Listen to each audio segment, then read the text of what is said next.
In the shadows of giants, he built an empire. They called him El Lobo, the wolf who learned to hunt kings.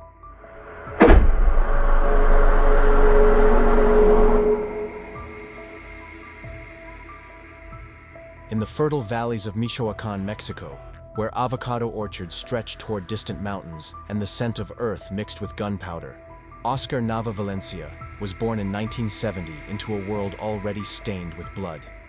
His childhood was unremarkable: a middle-class family, a father who worked honest jobs, a mother who prayed every Sunday. But Michoacán was never a place for ordinary dreams.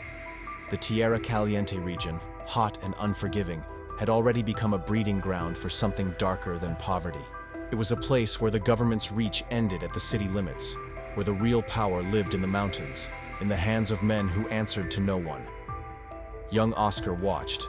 He didn't speak much, didn't draw attention. He was the kind of boy teachers forgot, the kind of teenager who blended into crowds. But behind those quiet eyes was a mind that absorbed everything. Every hushed conversation about shipments moving north, every whispered name of men who controlled towns, every story of wealth built on white powder and green pot. He wasn't seduced by the glamour of the life. He was studying it like a textbook, understanding that in Mexico there were two paths: become invisible and poor, or become powerful and hunted. Oscar chose a third option: become powerful and invisible. By his late teens, he was already connected. Not flashy, not violent yet, just present. He worked small jobs for local traffickers, moving pot through the mountains, learning routes, memorizing which cops could be bought and which ones couldn't. He never used the stuff he moved, never got high on his own supply. That was for amateurs, for the ones who ended up face down in ditches. Oscar understood something fundamental that others didn't. This wasn't about getting rich quick. This was about building something that would outlast the shootouts, the arrests, the wars. He wasn't chasing money, he was chasing legacy. The early 1990s were chaos in Mexico. The old guard was fracturing. The Guadalajara cartel, once the undisputed king of Mexican trafficking, had shattered into warring factions after the arrest of Miguel Angel Félix Gallardo. Everyone was grabbing for pieces, fighting over routes, killing over territory. It was the perfect storm for someone smart enough to see the opportunity. And Oscar Nava Valencia was watching, waiting, learning. He knew that empires weren't built by the loudest voice in the room. They were built by the one who knew when to whisper. Oscar wasn't alone. He had brothers, Luis, José de Jesus, and others who formed the core of what would become the Valencia family operation. But families in the cartel world were complicated. Blood meant loyalty, but it also meant targets painted on backs. The Valencia brothers understood this. They didn't want to be the Arellano Félix brothers, flashy and hunted. They didn't want to be like the Gulf cartel, brutal and obvious. They wanted something different, a network that operated like a corporation, quiet, efficient, deadly when necessary, but always calculated. In the mid-1990s, they formed an alliance that would change everything. They connected with Armando Valencia Cornelio, a distant relative who controlled significant trafficking operations in Michoacán and Jalisco. Together they began building what would become known as the Milenio Cartel, named not for the millennium, but for the vision of lasting 1,000 years. The name itself was a statement. We're not here for a quick score. We're building something permanent. Oscar became the strategist. While his brothers handled enforcement and logistics, he handled the thinking. He studied the failures of other cartels. The Tijuana Cartel was too violent, drawing too much attention. The Juarez Cartel was too rigid, unable to adapt. The Gulf Cartel relied too heavily on muscle, not enough on brains. Oscar saw the pattern. The cartels that survived weren't the strongest or the most brutal. They were the most adaptable. The ones who understood that trafficking wasn't just about moving stuff. It was about controlling systems, corrupting institutions, becoming invisible infrastructure. He implemented a cellular structure. Each cell operated independently, knowing only what it needed to know. If one got busted, the others kept functioning. No one person could bring down the whole operation. It was brilliant, and it was terrifying. Law enforcement couldn't decapitate the organization because there was no single head. Or rather, there were dozens of heads, and cutting off one meant nothing. The stuff kept flowing north. pot from the Sierra Madre Mountains, powder from Colombian suppliers through Pacific ports, crystal starting to emerge from super labs hidden in the Michoacan highlands. The Milenio Cartel didn't announce itself with banners or corridos. It didn't leave calling cards on bodies. It just existed, moving tons of stuff every month, making millions every week, and somehow staying out of the headlines. That was Oscar's genius. While Chapo and the Sinaloa cartel fought wars in Ciudad Juarez while the Zetas were becoming synonymous with brutality in the Northeast, the Milenio Cartel was quietly building an empire that stretched from Michoacan to Chicago, from Guadalajara to Atlanta. They weren't the biggest, they were the smartest. By the late 1990s, Oscar faced a decision that would define his empire. The Sinaloa cartel, led by Chapo Guzman and Ismael El Mayo Zambada, controlled much of the northern trafficking routes. The Milenio Cartel controlled the western corridors and had deep roots in Michoacan and Jalisco. Both organizations were making money, but both were also vulnerable to the other cartels that wanted their territory. The Gulf Cartel was expanding. The Tijuana Cartel, despite its problems, was still dangerous. And new players were emerging, hungry and violent. Oscar did something unexpected. Instead of fighting Sinaloa, he reached out. Not as a subordinate, but as a partner. The meeting happened in the mountains, away from cities, away from surveillance. Chapo, Mayo, and the Valencia brothers, including Oscar, sat down and made a pact. The Sinaloa Federation was born, an alliance of cartels that would dominate Mexican trafficking for the next 2 decades. But this wasn't a merger. It was a strategic partnership. Sinaloa would handle the northern routes and the border plazas. Milenio would control the Pacific ports and the methamphetamine production that was about to explode into the biggest market shift in trafficking history. Oscar understood what others didn't. The future wasn't in pot or powder. It was in crystal.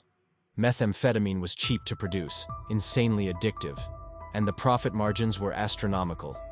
While other cartels were still focused on moving powder from Colombia, Oscar was already investing in super labs, bringing in chemists, perfecting production methods. Within a few years, the Milenio Cartel was producing tons of crystal, shipping it north through Sinaloa's routes, and watching the money pour in like a flood. But the alliance also meant something else: protection. As long as Milenio and Sinaloa worked together, no other cartel could touch them. They controlled too much territory, had too many sicarios, too much money, too many corrupt officials on the payroll. The Mexican government, overwhelmed and outgunned, focused on the cartels that made noise. Milenio stayed quiet, and Oscar made sure it stayed that way. He forbade his men from unnecessary violence. No public executions, no mass killings unless absolutely necessary. When bodies did drop, they disappeared. No messages, no spectacle, just silence. That silence was Oscar's signature. Other cartel leaders wanted to be legends, wanted corridos sung about them, wanted their names feared. Oscar wanted none of that. He lived modestly, avoided the spotlight, never gave interviews, never flaunted wealth. To the outside world, he was nobody. To those in the life, he was El Lobo, the wolf, patient and deadly, hunting from the shadows. And the sheep never saw him coming. From 2000 to 2003, the Milenio Cartel reached its peak. The operation was a machine, perfectly tuned, generating billions annually. Oscar had expanded beyond trafficking. The cartel owned legitimate businesses: restaurants, construction companies, avocado farms, real estate. Money laundering wasn't an afterthought. It was built into the structure from day one. Clean money flowed through shell companies in Mexico City, Panama, and even the United States. The stuff moved north in trucks loaded with produce, in cargo ships mixed with legal goods, in tunnels dug beneath the border, in planes landing on clandestine airstrips carved out of jungle. Oscar's network stretched from Colombia, where he maintained strong relationships with suppliers, to Canada, where Milenio stuff was fetching premium prices. His crystal was flooding American suburbs, destroying families, fueling addiction epidemics. But to Oscar, that was just business. He never thought about the users, the overdoses, the lives ruined. That wasn't his concern. His concern was efficiency, profit, and survival. He ran the operation like a CEO. Weekly meetings with key lieutenants, encrypted communications, constant rotation of personnel to avoid detection. He implemented a code of conduct. No kidnappings of civilians, no targeting of women and children, no creating problems that would bring federal heat. Violence was a tool, not a statement. When rivals needed to be eliminated, it was done cleanly. A bullet in the dark, a body that never surfaced. No drama. But running an empire meant dealing with problems. Rival traffickers tested boundaries. Corrupt officials got greedy and demanded more money. Informants emerged from within the organization. Oscar handled each situation with cold calculation. Traitors were found and erased, along with their immediate associates, to send the message. Greedy officials were either paid more or replaced with someone hungrier. Rivals who pushed too hard found their operations crippled. Shipments intercepted, routes shut down, key players disappearing. The message was always the same: work with us or cease to exist. Yet Oscar also understood the importance of community support. In Michoacán, the Arellano Cartel was more than a criminal organization. It was an employer, a provider, a shadow government. In regions where the state had abandoned its people, the cartel built schools, paved roads, provided jobs. During natural disasters, it was Arellano trucks that arrived first with food and supplies, not the government. To the poor farmers growing pot in the mountains, Oscar wasn't a criminal. He was the man who made sure their children ate. That loyalty was priceless. It meant protection from informants, safe houses in every village, and a population that saw federal forces as invaders, not liberators. The irony was brutal. The same organization poisoning American communities was propping up Mexican ones. Oscar never lost sleep over it. Morality was a luxury for those who had choices. He'd grown up in a country where the government was either absent or corrupt, where opportunities were reserved for the connected, where honest work meant poverty. He'd simply chosen a different path, one that paid better and demanded absolute ruthlessness. And in that world, he was a king. But empires, no matter how carefully built, always have weaknesses. For the Arellano Cartel, the weakness was the same as its strength: family. In 2003, Armando Valencia Cornelio, one of the cartel's founders and Oscar's key partner, was arrested. It was a coordinated operation, the kind that suggested inside information. The arrest sent shockwaves through the organization. Armando knew everything: routes, contacts, financial structures, safe houses. If he talked, the entire network could collapse. Oscar moved fast. He restructured operations, changed routes, rotated personnel, and most importantly, sent a clear message to Armando through intermediaries. Silence would be rewarded, betrayal would be punished. Armando's family would be protected, his assets preserved, but only if he kept his mouth shut. For a while, it worked. Armando stayed quiet, and the machine kept running. But the arrest had another effect. It drew attention. The DEA, which had been tracking the Sinaloa Federation, started realizing that Arellano was more than just a junior partner. They began connecting dots, tracking crystal shipments back to Michoacán labs, identifying key players, mapping the network. And they started building cases, not just against foot soldiers, but against leadership. Oscar's invisibility, his greatest asset, was starting to fade. The wolf was being tracked. Internally, tensions were rising. With Armando gone, power dynamics shifted. Some lieutenants saw opportunity for advancement. Others grew paranoid, worried they'd be the next target. The cellular structure that had protected the organization now made it harder for Oscar to maintain control. Cells were acting independently, making decisions without approval, taking risks that endangered the whole network. And then came the violence. In 2003 and 2004, a new cartel emerged. Los Zetas, originally the armed wing of the Gulf Cartel, but rapidly becoming their own power. Los Zetas were different from anything Mexico had seen. They were ex-military, trained in counterinsurgency, equipped with military-grade weapons, and utterly ruthless. They didn't just traffic stuff. They extorted businesses, kidnapped for ransom, controlled entire regions through terror. And they were expanding, pushing into territories that had been calm for years. The Arellano Cartel, aligned with Sinaloa, became a target. Zetas wanted the Pacific routes, the methamphetamine labs, the smuggling infrastructure.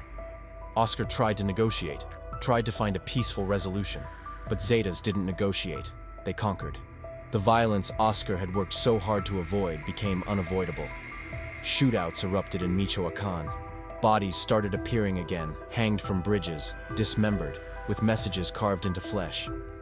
The silence Oscar had cultivated was shattered by the sound of automatic weapons and screaming. Oscar faced a choice: escalate and fight, or retreat and lose everything. He chose to fight. He reached out to Sinaloa, calling in favors, requesting support. Chapo and Mayo, dealing with their own wars in the north, sent resources, weapons, sicarios, money. The Arellano Cartel transformed from a quiet trafficking operation into a paramilitary force. Oscar, the strategist who preferred silence, found himself commanding an army. But war was expensive, not just in money, but in exposure. Every battle, every body, every attack drew more attention. The Mexican military, under pressure from the US, intensified operations in Michoacán and Jalisco. Federal forces raided labs, arrested operators, seized shipments. The profits that had flowed so freely were now being choked off. And Oscar, for the first time, felt the walls closing in. By 2005, the Arellano Cartel was fracturing. The war with Los Zetas, combined with increased federal pressure, had stretched the organization to its breaking point. Different factions within Arellano started pursuing their own agendas. Some wanted to negotiate with Zetas, others wanted total war. Some were focused on survival, others on revenge. Oscar tried to hold it together. He called meetings, issued orders, tried to remind everyone of the original vision: survival through silence, profit through efficiency. But the world had changed. The old rules didn't apply anymore. Los Zetas had shown that brutality could be more effective than subtlety. The Mexican government, once predictable and corrupt, was now under international pressure to show results.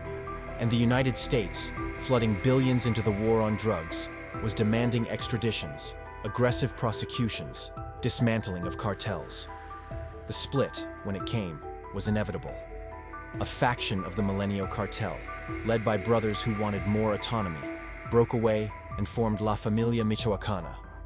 They claimed to be protectors of Michoacán, defenders of the people against Zetas. They wrapped themselves in religious imagery, claiming divine mission. They trafficked the same stuff, killed with the same brutality, but branded themselves as righteous warriors. Oscar saw it for what it was: theater, a way to justify violence and gain public support. But it worked. La Familia gained traction, recruited heavily, and became a major power. The Arellano Cartel, weakened by the split, struggled to maintain its territory. Oscar was still in control, still running operations, but the empire was shrinking. Former allies were now rivals. Routes that had been secure were now contested. The money was still flowing, but not like before. And everywhere, the government was hunting. In 2005, Oscar made a tactical error. In an attempt to consolidate power and rebuild trust, he held a meeting with key lieutenants in Guadalajara. It was meant to be secure, a planning session to restructure operations. But someone talked. The military received intel, specific, detailed, actionable. On October 28, 2005, Mexican federal forces raided the location. Oscar Nava Valencia, the man who had built an empire on invisibility, was arrested. No shootout, no dramatic escape attempt. He was simply surrounded, outgunned, and taken. The wolf had been caught. His arrest was a major victory for the Mexican government and a headline for American agencies. Key Arellano Cartel leader captured, the press releases read. Photos of Oscar, average-looking, unassuming, circulated. To the public, he looked like nobody special. No flashy jewelry, no designer clothes, just a middle-aged man in handcuffs. But those in the life knew the truth. This was one of the architects, one of the minds behind billions in trafficking, one of the key players in the Sinaloa Federation. His arrest sent ripples through the underworld. Oscar was imprisoned in Mexico's maximum security facilities. Unlike Chapo, who treated prison like a hotel, Oscar remained quiet. He didn't attempt escapes, didn't run the organization from behind bars, didn't grant interviews. He simply waited. His lawyers filed appeals, challenged evidence, dragged proceedings out. Years passed. The Arellano Cartel continued without him, But it wasn't the same. Leadership passed to other Valencia family members and trusted lieutenants, but the cohesion was gone. The cartel fragmented further.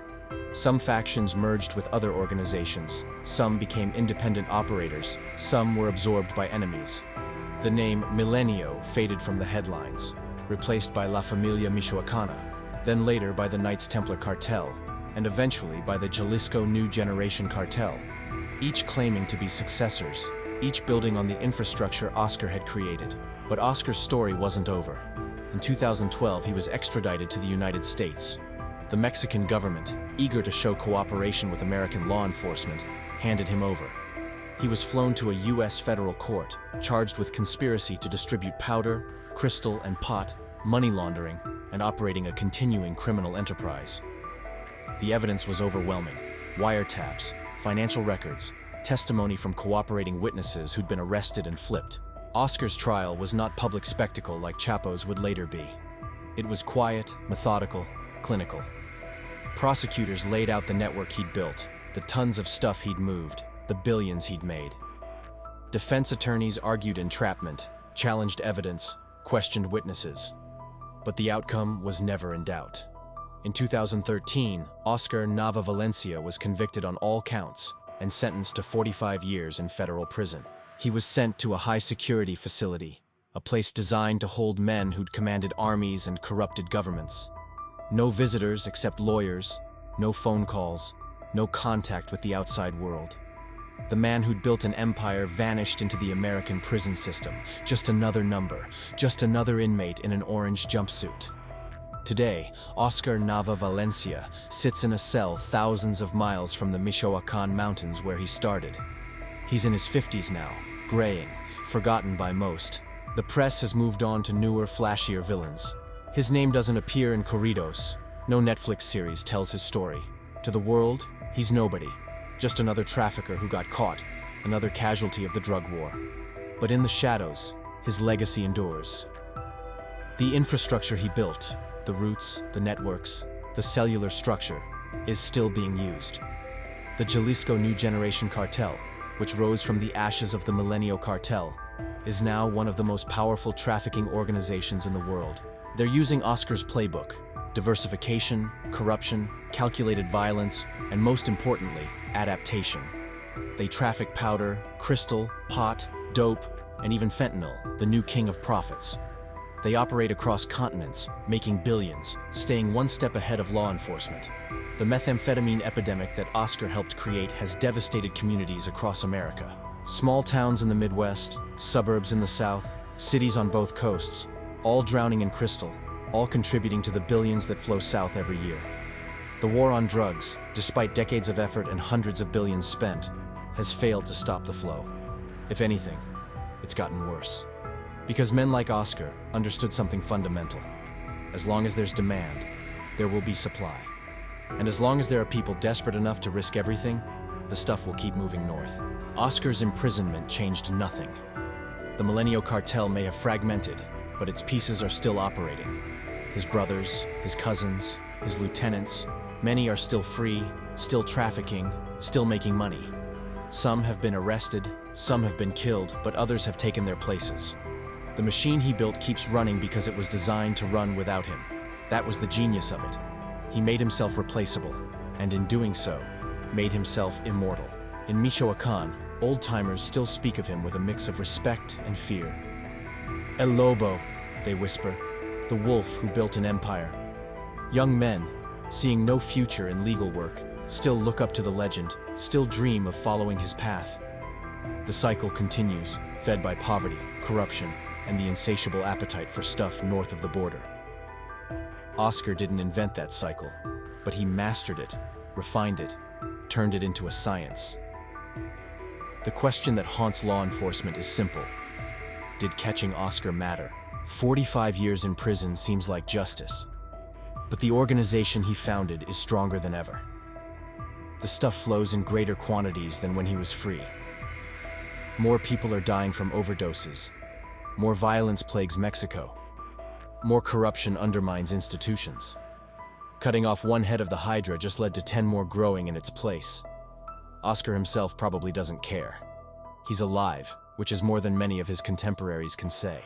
He built something that lasted, that outlived him, that will probably outlive the governments trying to destroy it. In his cell, he has time to reflect on the empire he created, the lives he destroyed, the legacy he left. Does he feel remorse? Unlikely. Men who rise to that level don't have room for regret. They made their choices, played the game, and accepted the consequences. What made Oscar Nava Valencia different wasn't brutality. Others were more violent. It wasn't wealth. Others made more money. It wasn't power. Others controlled more territory. What made him different was vision. He understood that the drug trade wasn't about being the biggest or the loudest. It was about being the smartest, the most adaptable, the most invisible. His blueprint is still being studied by law enforcement agencies trying to understand how cartels operate. The cellular structure he implemented is now standard practice. The focus on methamphetamine production revolutionized the market. The alliance with Sinaloa created the most powerful trafficking federation in history. The integration of legitimate businesses for money laundering set a standard that others have copied. Even his emphasis on community support, on being seen as a provider rather than just a criminal, has been adopted by successor organizations like La Familia and the Knights Templar. But perhaps his most lasting contribution was proving that in the modern drug trade, anonymity is power.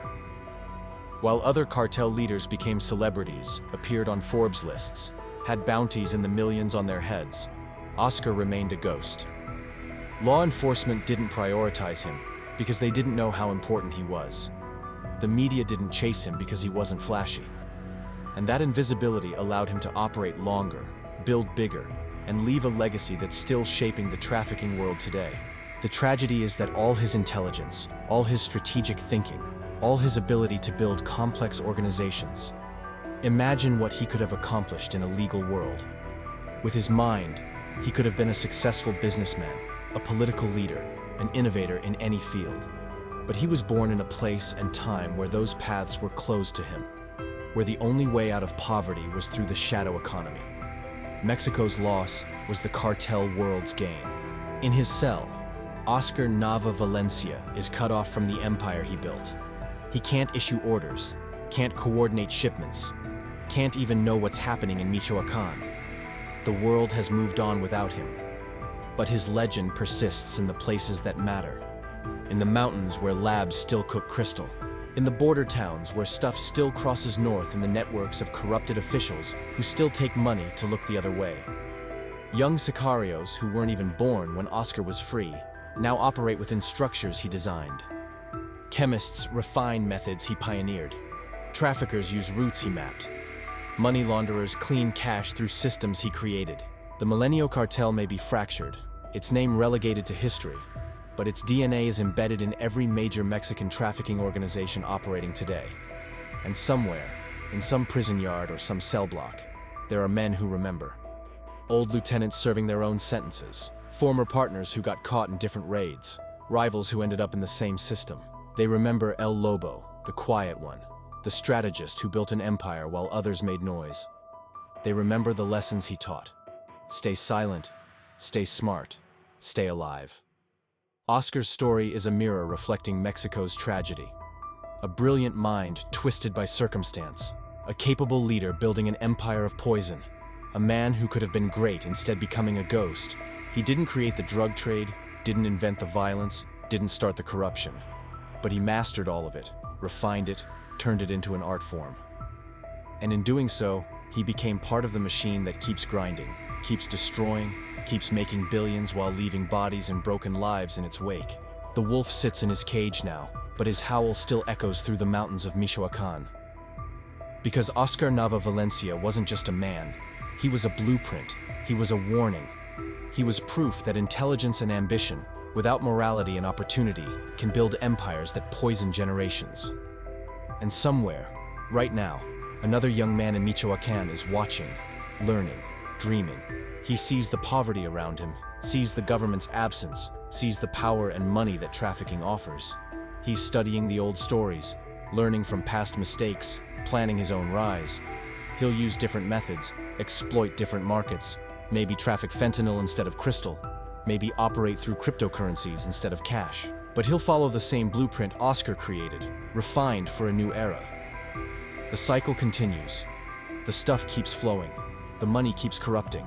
The violence keeps escalating. And the architects of silence, the wolves who hunt from shadows, keep building their empires on the bones of those who came before. Some men want to be legends. Others want to be ghosts. Oscar Nava Valencia chose to be both. A legend that haunts from the shadows.